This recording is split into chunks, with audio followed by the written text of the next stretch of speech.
Sveiki visi, kas žiūrite Balsas LT vaizdo konferencijas. Tęsiam karštos kėdės rubriką. Šiandien pas mus Drąsos kelio sąrašo vienas iš svarbiausių atstovų, jų rinkiminio štabo viršininkas ponas Valdas Vasiliauskas. Vadovas, ne viršininkas. Na gerai, vadovas.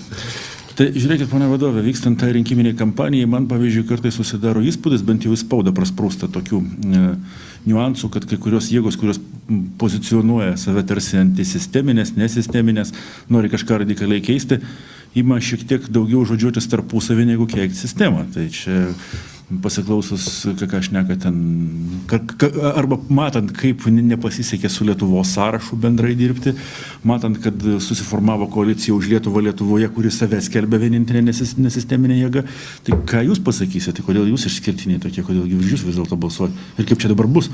Ar sistema nelaimės todėl, kad jūs nesusitarėt visi? Tai reaguojant į jūsų teisingą preambulę, kuri tikrai labai objektyviai nupiešė dabartinę situaciją, dėja pasitvirtino Justino Marcinkevičiaus Mindaugo poetinės dramos žodžiai, kur du lietuviai ten peilis po kaklu. Ir iš tikrųjų viena iš sisteminių biudžetinių partijų pergalė, kad antisisteminėms jėgoms nepavyko dėl įvairių priežasčių susivienyti ir iš tikrųjų daug daugiau mes dėmesio skiriam viena kitai, nei tom sisteminiam biudžetiniam partijom, nei savo rinkėjams. Ir tai aš manau, tai įvyko galbūt nebe paramos iš šalies, kai buvo infiltruota į tas mūsų naujas politinės jėgas senųjų jėgų, galbūt ir spectarnybų atstovų, kurie tą destrukciją ir tęsė ir primetė visiškai nereikalingas diskusijas. Tai viena. Kita yra tai, kad yra ir Lietuvos politinės kultūros stygių yra, tai kad kadangi jau pagal tradiciją politinės partijos yra kuriamos kaip kokios nors verslo bendrovės pagal atskirų iškilių verslininkų norus ir planus, taip ir politikoje. Partijos kūrimas pagal atskirų lyderių planus, ne todėl, kad susivienijo... Paskui kiekvienas sąraše turi būti pirmas. Taip. Ir tada natūralu, kai yra, jeigu jos bando susivienyti keturios politinės jėgos, tai tie keturi lyderiai, pirmiausia, jie turi būti pradžioje būtinai, antra, jiems sunku susitarti, kas čia yra pirmas iš jų, iš tų keturių lygių yra pats lygiausias. Čia šitiek ironizuojant. Todėl iš tikrųjų tos sisteminės jėgos laimi šiuo metu, o antisisteminės jėgos kol kas jos dar yra neįgavusios savo tikrosios jėgos ir savo tikrojo greičio, kuris jau būtinas išėjus mūsų rinkimų į Seimą į finišo tiesiąją. Gerai, dabar žiūrėkit, jūs kuo ketinate pasitenkinti to, kad laimėsite praeinamai balą į Seimą, ar jūs vis dėlto, kaip kažkada Darius Kuolys agitavo, sakė, kad jeigu eiti, tai reikia eiti siekiant laimėti daugumą. Tai dabar kokia yra pozicija? Čia ne Darius Kuolio, čia Kuolys kaip visuomet pasinaudoja kitų žmonių mintimis ir idėjomis. Čia yra ir mano, ir Neringos Venckienės, ir kitų idėja, kad iš tikrųjų mes turėjom puikius darbus. Ir turėsim, čia yra didžiulis, yra irgi šmeižtas, kad čia vos ne sprendžiam savo darbo problemas. Tai turiu tikrai mėgstamą profesiją ir dar ją mielai tęsčiau, bet situacija tokia, kad iš tikrųjų reikia keisti situaciją, nes ir tos pačios žiniasklaidos ir žurnalistų mūsų visų situacija yra šiuo metu Lietuvoje tragiška dėl įvairių priežasčių. Todėl iš tikrųjų mes sieksim maksimumo, mūsų netenkintų ten tie 5 procentai ir 4-5 žmonių saujelė, netenkintų ir neįtakinga opozicinė jėga. Tačiau iš tikrųjų, jeigu susiformuotų stipri frakcija ir surastų savo sąjungininkų, jeigu bus tų sąjungininkų, tai aš manau, kad tas veidrodžio principas ir tikros opozicijos principas, kuris rodytų valdančios daugumos tikrą veidą, o ne dabar taip, kaip yra tik formalus oponavimas yra, o iš tikrųjų tai yra ta pati politika. Todėl aš manau, kad tai ir būtų Lietuvos viso politinio gyvenimo virsmas. Prasidėtų nuo sėkmingai pasibaigusių Seimo rinkimų. Gerai, prie to sistemiškumo, nesistemiškumo. Jeigu, tarkim, įsivaizduosim, kad ta sistema tai yra tokia, kaip man sako, pikta boba su lasda ar giltinės to dalgiu, tai kaip tą dalgį atimti, kągi pirmiausia reikia padaryti? Kaip? Nes pasakyti, kad išvalysiu, pakeisiu sistemą, tai ar pastatysite į šitą vietą savo žmonės, kurie bus geresni už dabar esančius, ar kas? Klausimas, kaip visada iškyla klausantis politikų pažadų? Tai taip, tai čia viskas prasideda, reikia pirmiausia paruošti programą, o po to ją perskaityti. Tai mes kaip tik šiąnakt baigėm redaguoti savo programą ir ją pateikėm pirmiausia savo sąrašo nariams.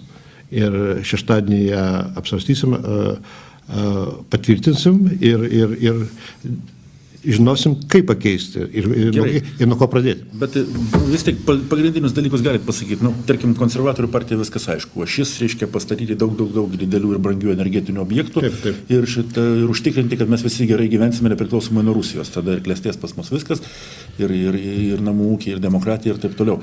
Tai jūsų ašis programos kame yra?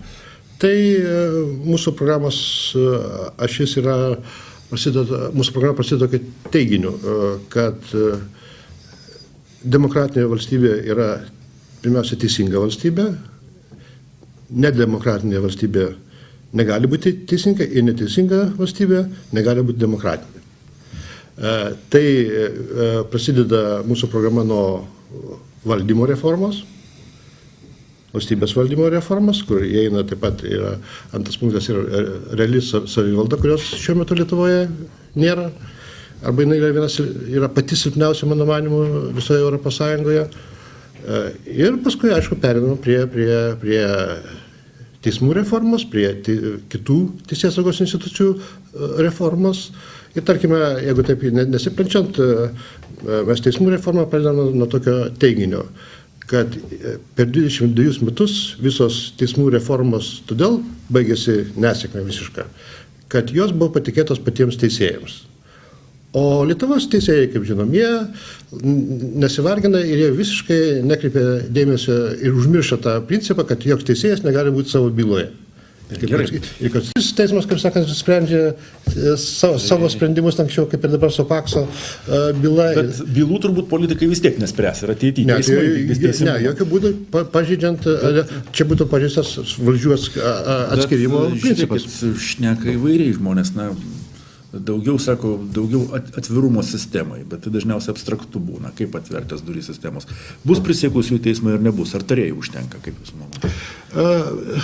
Čia manau, kad yra kol kas rimtesnė turi būti reforma, ne vien įvedus ar tarėjų, ar prisiekusių institutą. Čia to dalyko dabartinėje sistemoje ir tarėjus, ir prisiekusių teismą dabartinė korumpuota visiškai sistema, jinai puikiai suvalgytų, suvirškintų per porą metų. Ir tai yra vis dėlto reikia pradėti teismų reformą nuo visiškai radikaliai keičiant teisėjų atranką, atimant valdžią iš teisėjų nomenklatūros. Ir tik tada galima, nes šiuo metu visos reformos teismų, atveriant teismus visuomeniai, tie teismai dar labiau užsitverdavo, užkaldavo duris, langus ir dabar jau kamenus užkemšia ir ten nieks nieko negali padaryti.